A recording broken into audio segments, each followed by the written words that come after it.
freeze-dried basil. If you want fresher, tastier basil, try this great method adapted from a book we sell called Will It Freeze?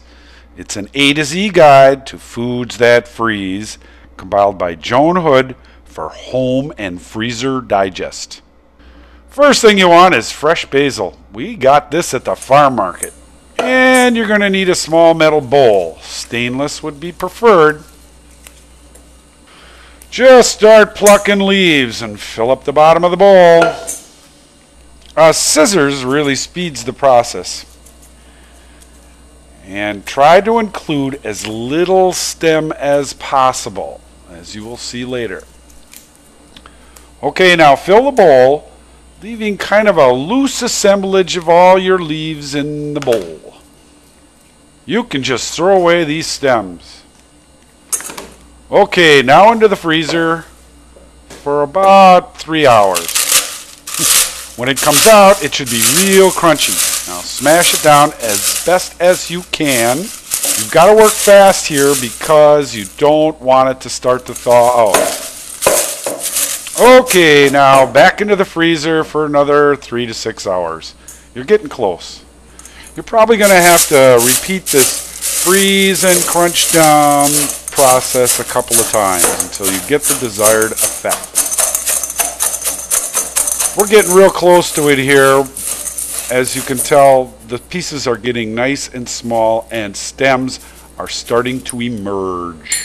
And you can just go ahead and start throwing those away because you're probably not going to want them because they're bitter and not very tasty. Okay, back to the freezer. You're now going to notice what you do not want to happen to your basil batch. It's melting, it wilts, and it gets sticky.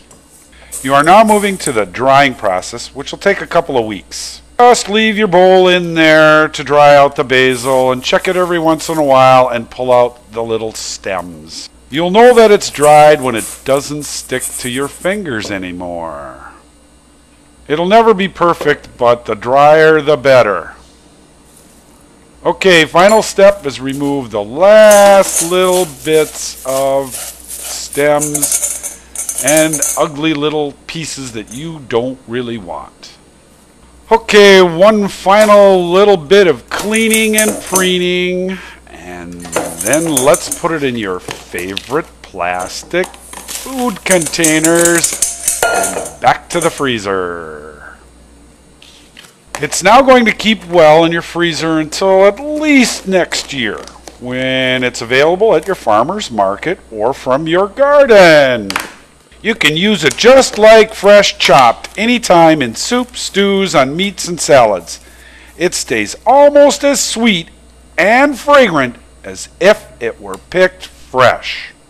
You can get Will It Freeze at our website, and be sure to subscribe and share PodFoods TV.